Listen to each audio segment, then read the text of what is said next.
commands to open and close the hand. A feature that we implemented is virtual boundaries, which are useful for safety, because we can change the stiffness of this impedance controller conditionally to the position, creating the sense of a boundary that the robot cannot move through. This can be used for obstacle avoidance. If an obstacle is detected in any way, the robot can prevent the object to move into it, or to keep the endpoint out of unsafe regions where things might get unstable. I think the best way of showing what we have done is by showing a video that that does what I just described. So before I show the video, I will give a little bit of an explanation. On the left, you see the vulnerable modules that have to be assembled. And on the right, you see a module that already has been assembled. So what is going to happen is that I will grab the module on the left and use the mechanic that we made to assemble it to the object on the right. Oh, sorry. Let's see. So it starts off in lock mode, and then I put it with a voice command in free mode. So I can just adjust the endpoint of the robot freely, completely to my demand. And using a voice command, I can close the hand, so the object is grabbed. And here I put it in the main operational mode. I'm so sorry, my mouse is not really responsive. So here we were. I put it in the main operational mode, creating a trajectory from here to there that will be followed, and I can let it follow on my demand. So I can freely choose the motion of the endpoint. And during any time in this task, I can change it to orientation mode to change the orientation, to afterwards proceed in the main mode where the gravity is compensated still. And as you can see, I have complete control of the motion while the robot is carrying the object. And here I put it back in orientation mode to fine-tune the end orientation for assembly, after which it will be assembled.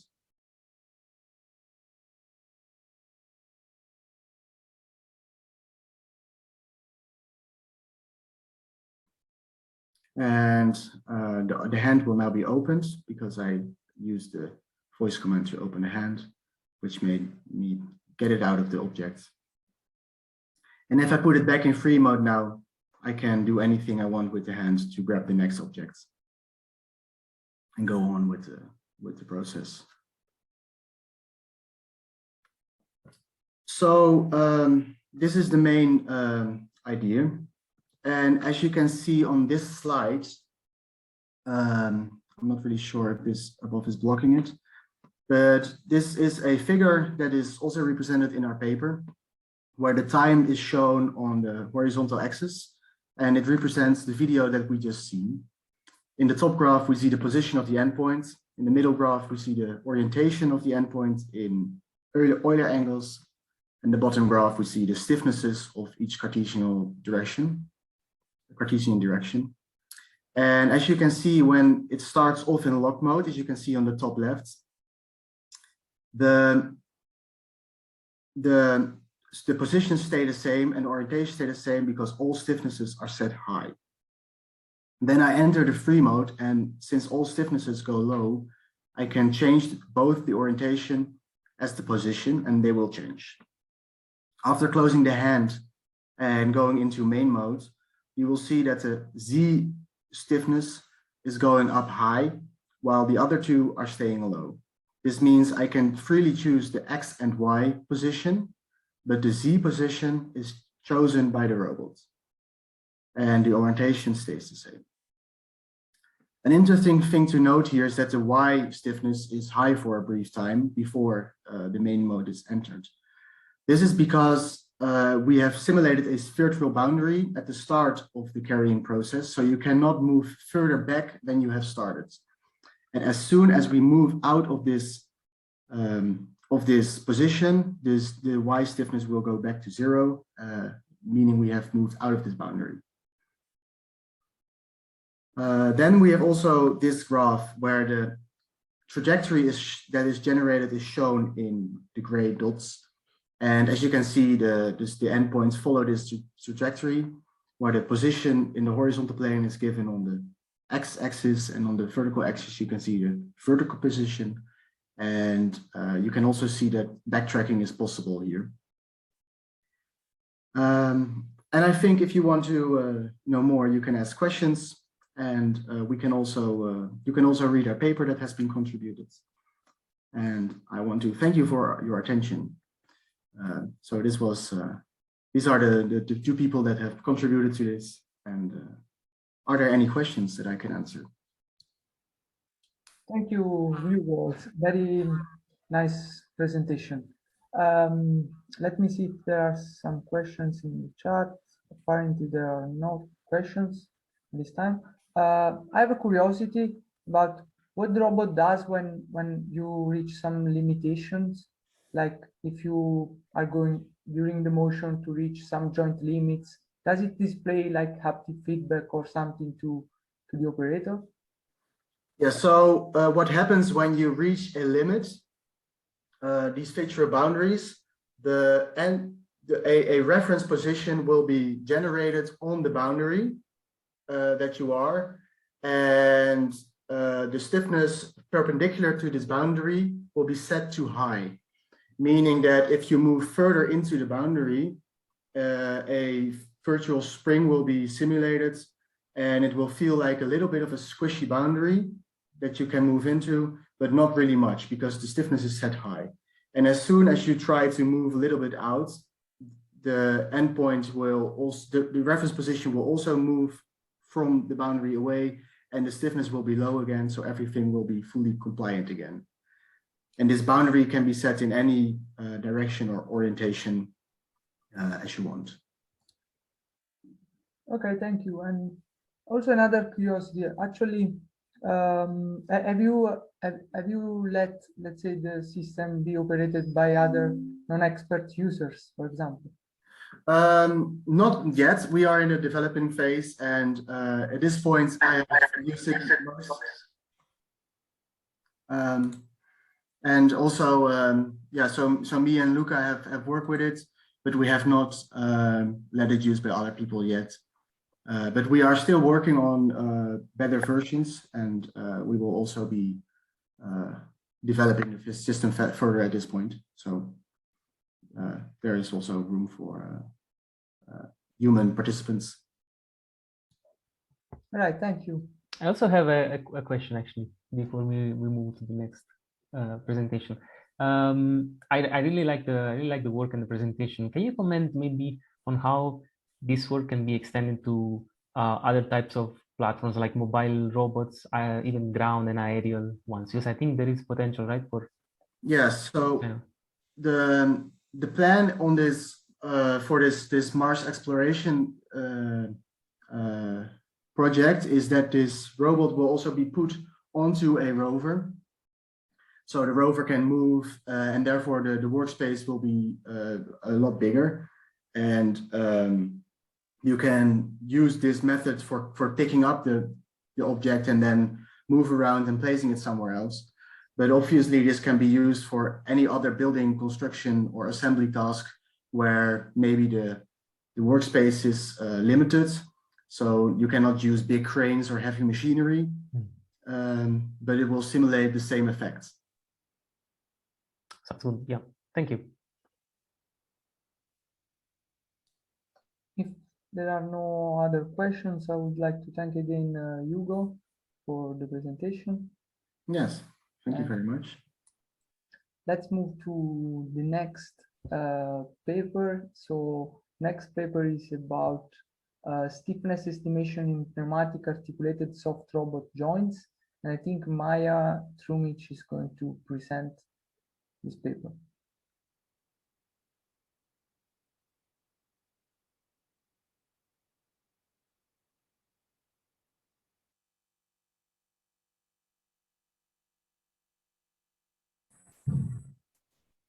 Hello, can you hear me? And see my screen? Yes, great. So thank you, Mario, for the introduction. I'm Maja Trumic, from recently a PhD degree holder, and this work was done in collaboration with my supervisors on PhD studies, Kosta Jovanovic from ETF Robotics Lab at the University of Belgrade, and Adrian Fajulin from MIRP Lab at the University of Palermo. And today I will present you our work titled Stiffness Estimation in Articulated Soft Robot Joints. So let me begin with a short introduction about articulated soft robots. Here I consider robots that have elasticity concentrated inside their joints, while their links are rigid. And compared to robots that we could see today, these robots are different from the perspective that they have these elastic mechanical elements inside them, which allows them to actually not to be constrained, not have the constrained bandwidth by the controller. And they can have different types of actuation. So here we can see some examples with single actuated flexible transmission, then serial variable stiffness actuators that have two motors that can change the position and stiffness of joints in a decoupled manner. And finally, this third group of antagonistic variable stiffness actuators. Here on the right side, you can see robots with electromechanical drive, and on the left side, robots with pneumatic drive. So what is characteristic for them is that they can change their position and stiffness thanks to the two actuators, in pneumatic case, two McKibben muscles, usually in electromechanical case, two motors, and they change simultaneously position and stiffness. So let me present you their dynamic model and shortly the working principle. Here you can see pneumatic and electromechanical examples, and you can observe that their dynamics is for the link is pretty similar, while the difference lays in the actuator part. And for example, for this pneumatic case, we have here two muscles. By inflating the air inside the muscles, the muscle contracts and then the link moves in one direction or in the other direction if the same happens to the other muscle. The stiffness is changed by the simultaneous contraction of both muscles. So what is the motivation for estimating the stiffness in joints of these robots? First, we are provided by the manufacturer with datasheet parameters of a stiffness model. So basically, stiffness is not a measurable quantity, and therefore some a priori identification needs to be done in order to determine the stiffness model. However, these datasheet parameters are not really reliable because the value of stiffness can be changed if our flexible elements, for example, are used for a long time, then they can vary, or if the temperature varies, then also the stiffness model changes. The second motivation for estimating the stiffness is that if we want these robots to be in contact with a human, so to collaborate with human, we need to be aware of the danger index. This index is equal to a product of robot inertia, relative velocity, distance between human and robot, and finally the stiffness of a robot. So if you want to be sure that this robot is not dangerous, we also need to be sure what is the precise value of stiffness. And finally, to control simultaneously position and stiffness of antagonistically actuated robots, that is not an easy task. And we recently published one work where we used decoupled nonlinear adaptive control to achieve it for pneumatic soft robots. In this work, we considered closing the loop not only on position, but also on stiffness. And then you can guess that for closing the loop on stiffness, we need the information about stiffness in real time. Moreover, we considered the joint stiffness estimation, and so you can either estimate stiffness on the Cartesian level or on the joint level, and the reason why we do it on the joint level is because of possible sideway collisions. So in that case, you want to be sure about the stiffness in each joint, not only at the end effector. Okay, a few words about state of the art.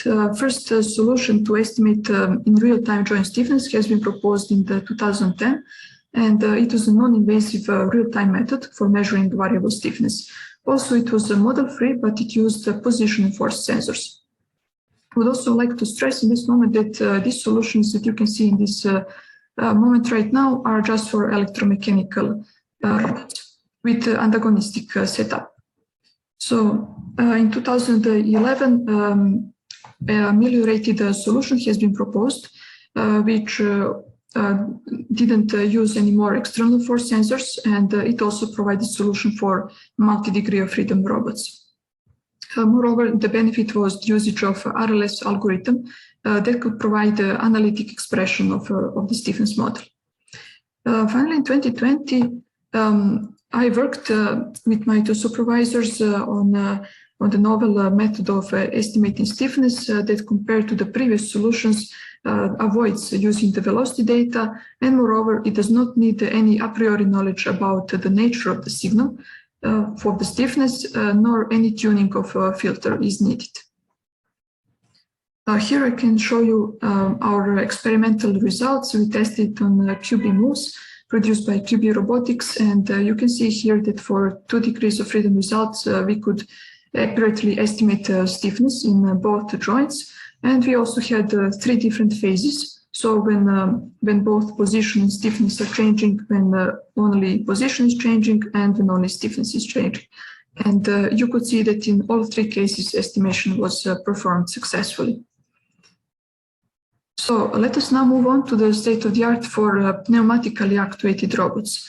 In this case, the approach of the researchers is basically going into model-free direction. So they tend to use radial sensors or axial sensors. So basically the research is based on the fabrication of sensors that can give us information about the length of the muscle or diameter of the muscle, and from that data they can conclude about the stiffness and the force produced by the muscle. Similar in 2020, just a different fabrication procedure for these radial and axial sensors inside the muscles.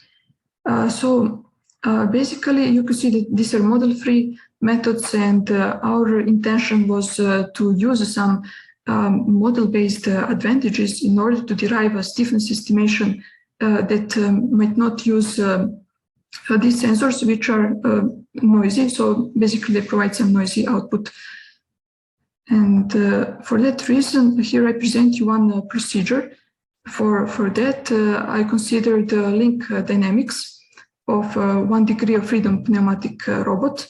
And I use unknown input observer to find the elastic torque. Since this unknown input observer is linear, then I group all non-linearities inside the unknown input. And finally, I estimate my flexibility torque based on the knowledge of the unknown input and the knowledge of dynamic model of my system.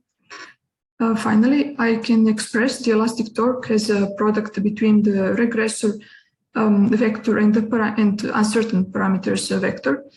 These parameters are found by RLS algorithm. And what is very nice about this solution is that the very same parameters that are used for the reconstruction of elastic torque can also be used to find the precise value of the stiffness inside the joint of this robot. And you can see here how we made the regressor. So it's made of elements that are basically the position of link up to some kth power and the pressure that is inside the muscles. And one assumption that we use here is that the pressure inside the muscles is equal to the commanded pressure. So let me now give you some more details about how this estimation procedure works. We use the delayed unknown input observers to estimate elastic torque. These kind of observers are usually used for fault detection in linear systems.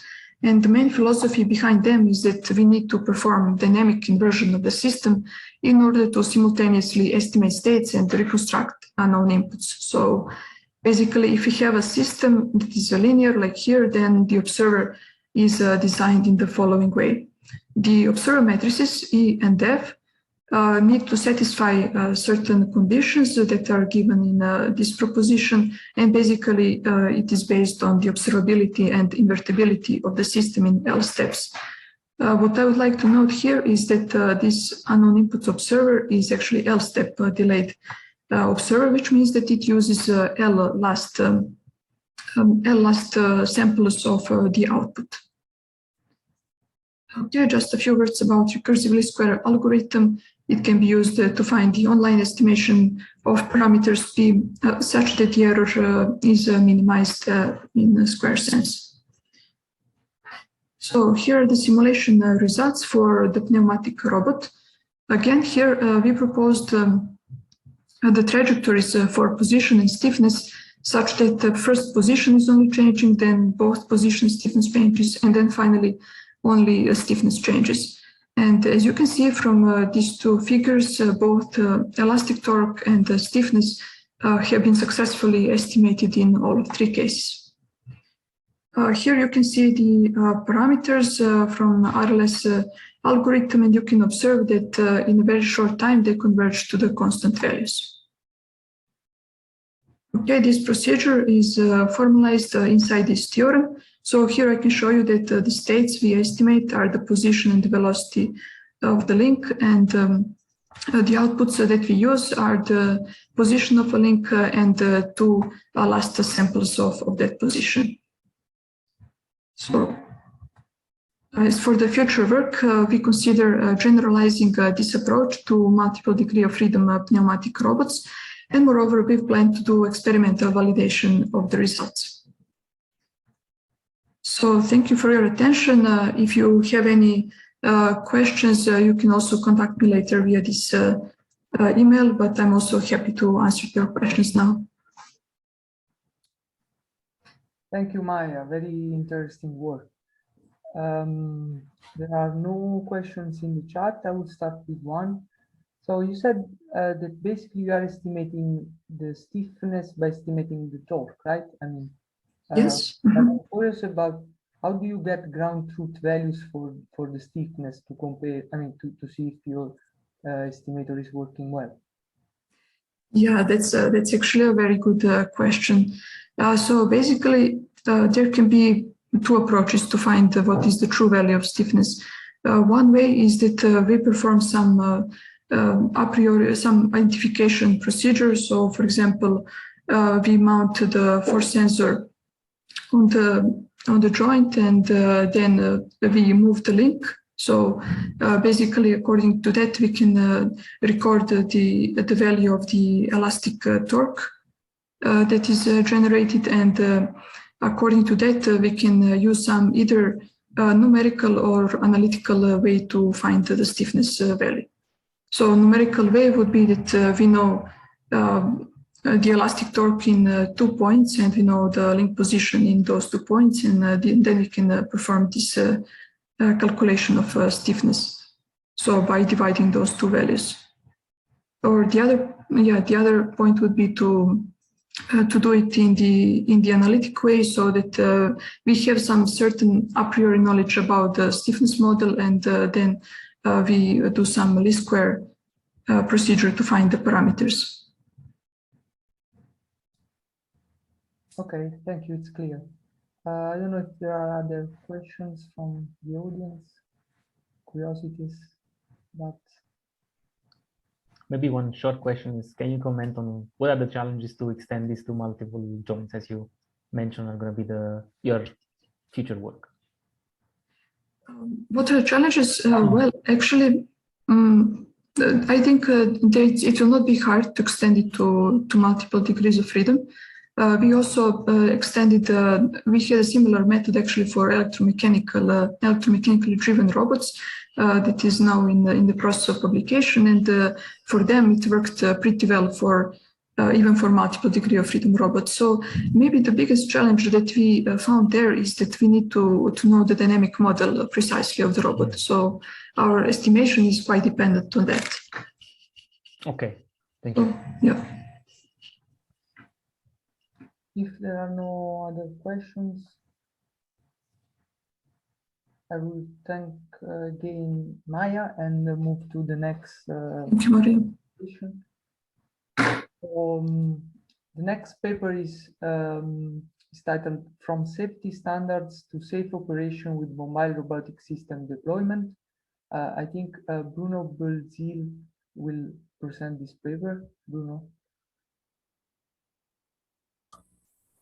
Yes, thank you. I will share my screen. Just a sec.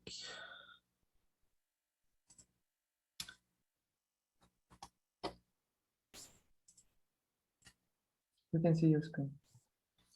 Great, thank you. So my presentation will be a little bit different than the two before. So I'll be presenting our work on the title from safety standards to safe operation with mobile robotic systems deployment.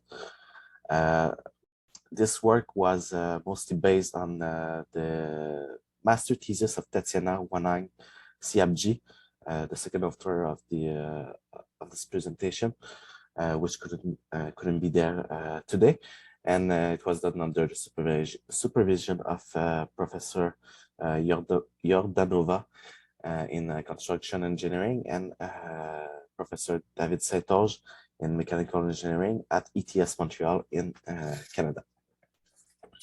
So yes, so what about the safe deployment of mobile robotic systems? So in general, well, you must know that robots are deployed in various work environments to support productivity, but they raise safety concerns. That's why we have several standards regarding the safe deployment of robotic systems.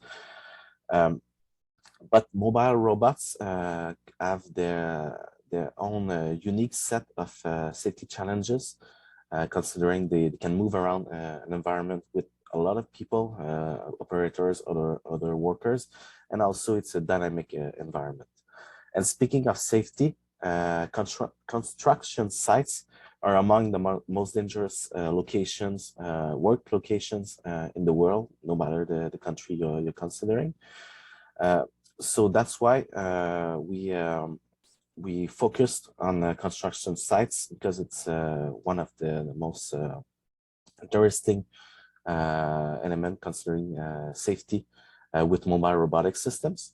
And in this case, there are limited standards about the safe deployment of mobile robotic systems in the construction industry. Well, in fact, there's no particular standards for that precise case in particular, and also the literature is not very extensive.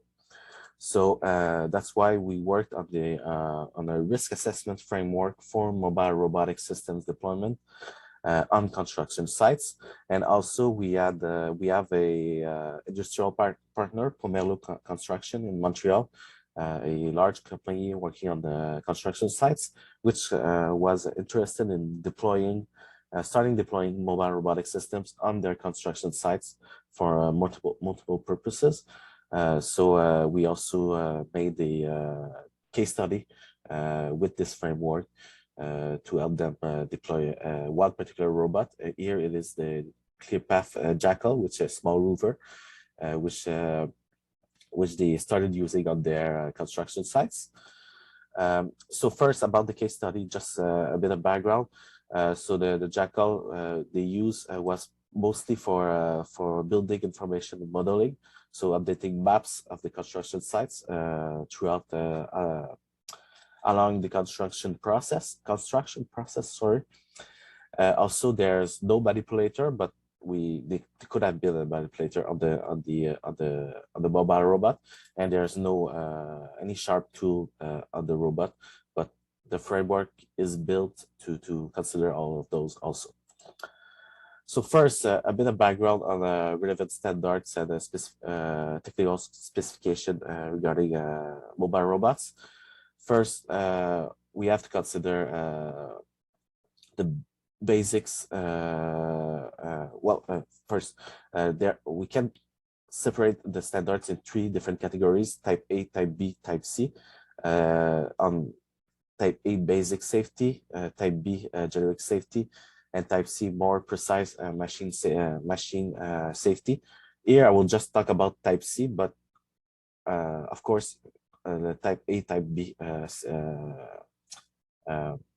standards and technical specification must also be considered while we deploy a mobile robot. So for consider about Type C standards, we have first the ISO 10218 about the robot and robotic devices safety requirement for industrial robots. So as I said, it's not directly about construction robots on construction sites, but there are still some interesting relevant elements in these standards. So there's part one about which is for robot designer, and part part two, which is designed for industrial robot users and integrators. So it is one of the we consider these two standards. There's also the standard for cobots, collaborative robots. So ISO TS, not a standard technical specification. It's not a standard yet. For collaborative robots, because we could have a collaborative robot on top of a mobile manipulator in our case. Also, there's the standard for automatic guided vehicle from ANSI, and more recently, which was released a couple of months ago, the standard from RIA, the R15.08 on industrial mobile robot safety, which is based on previous standard for fixed industrial robots. So the R1506, you can see on the same figure, and also some relevant guidance from the one I spoke previously, the one for automatic guided vehicles, because industrial mobile robots also include autonomous mobile robots, so they can, with the ones that can move on their own with sensor measurements, and also the automatic guided vehicle, which have a manipulator on top. So they are both cases are covered by this standard, and we consider the standard for our project.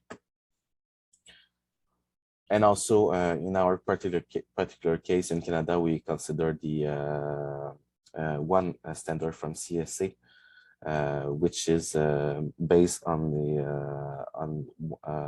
the one I spoke about initially from ISO, the 10218, with some specification more particular to Canada. And also there's one which was released this year about the vocabulary about on robotics from ISO, which is also important to have the correct vocabulary when we're involving the different stakeholders in one project. So in our framework, we have different steps. For first, it's the preliminary planning, which involves different aspects, legal aspects. We have to define the objective of the deployment, what will be the task for the robot. Will this involve management changes, which can raise safety concerns? So all of these are considered during the preliminary planning. Also, then there's the data collection. So we did some semi-structures interview in our case for the case study with the workers at Pomerleau with some questions regarding their work, safety around mobile equipment. So this was the second step. Then the risk analysis. We based our analysis on a flowchart, which is similar to the one proposed by ISO. Here we have some modification because we added some quantified risk index based on the gravity of the injuries, the exposure, the occurrence probability, and the possibility to avoid the damage. I have to mention here that when we are performing the first initial risk assessment, we have to consider there are no risk mitigation measures implemented. So we have untrained workers, no sensors and everything. Then with the risk analysis, then first we identify the hazards. We estimate the risk with the flowchart I just mentioned.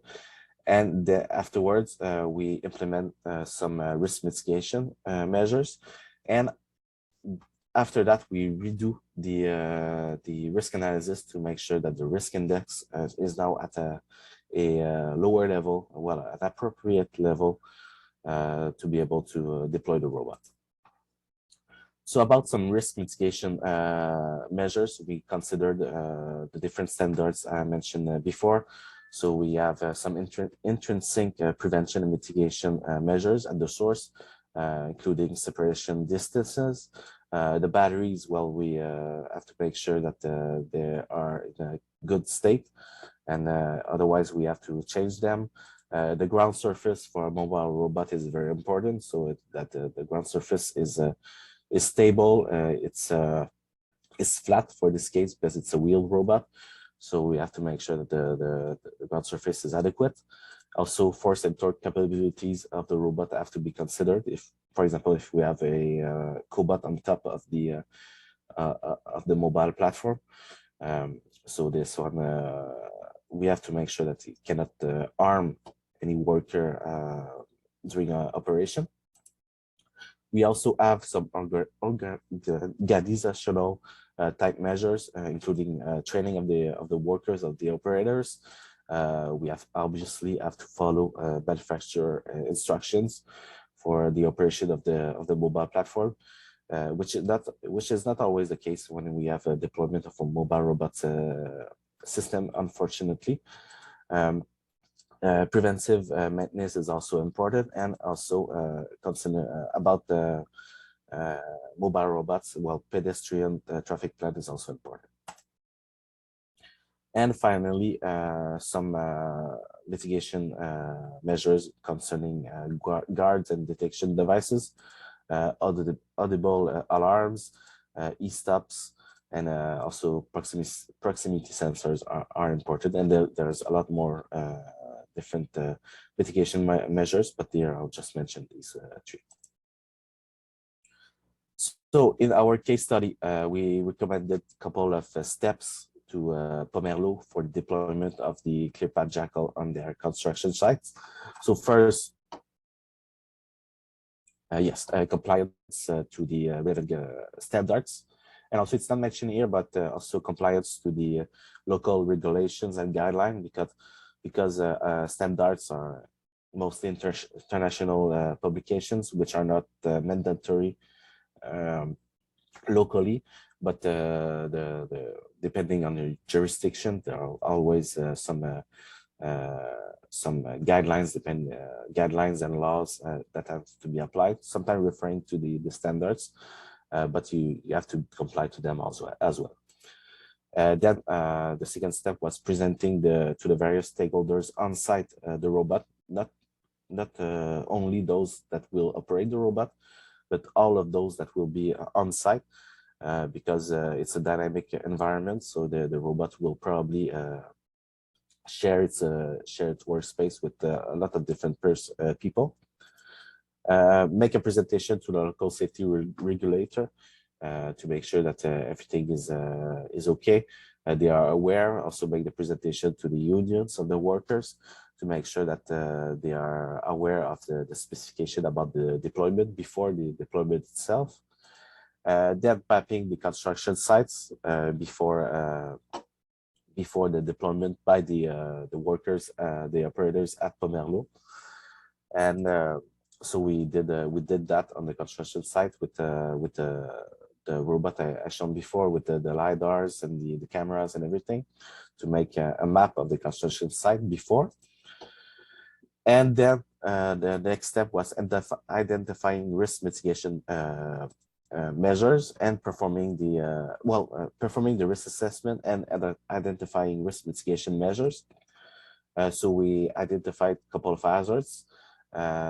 Usually the standards refer to the safety of of human beings, but we also consider the safety of the robots and the hazards regarding the environments also, because we have a dynamic environment, because we have a mobile robot.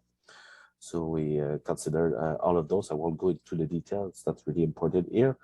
So, but as I mentioned, we consider the heat, the different type of noise we have on the construction sites, the different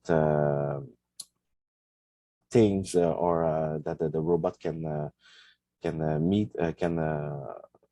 share its environment with. For example, a mobile robot on the construction sites can share its environment with a large truck, which is definitely not the case on the industrial environment with a fixed robot. So it's really different. Then with all these hazards, we use the flowchart I presented before. What is more important here? Yeah, it's those with the sorry, I went a bit too fast. Sorry, Bruno, you are running out of time. Go back. Those with the high risk index. So I won't go out in details of all the hazards identified by Tatiana and the expert at Pomerleau, but this includes crashing of the robot by a vehicle on site, which can be catastrophic.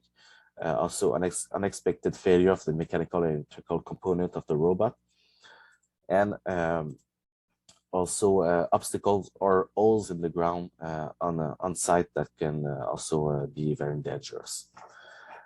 All of these, we recommended some mitigation measures, preventive maintenance, defining traffic lanes clearly for the robot, and also improve the ground surface to face and limit the surface that the robot can move around to facilitate this access and free up the intended path. So that done, the next step was to validate it through on-site simulated scenarios with our team, with the Jackal, before let the operators at Pomerleau use the Jackal, and validating it with afterwards on-site during the operation with test feedback, if there's any close calls, incident, and so on. So continuous monitoring of the deployment of the mobile robot on site. As a further step, we will consider the potential hazards by modeling them with probability distribution, which was proposed by other authors in different scenarios, and also use a response surface fitting to estimate the uncertainties of the hazards. So that's pretty much my presentation. So thank you. And if you have any question, I'm available. Thank you, Bruno. Very interesting insights into safety regulations and standards. So there are no questions in the chat, but I think in interest of time, we can move. Sorry, I lost you. Can you read me? Do you read us? Okay, but I think in interest of time, I was saying. Can you hear me? Yes. Okay, because I lost the sound for about 30 seconds. Okay, I was saying there are no questions in the chat, so in interest of time, we can move to the next section. And if you have any question for Bruno, I think it's better to write them in the chat. Yes, of course. We'll leave the word to Kelly now, that is going to introduce next speaker.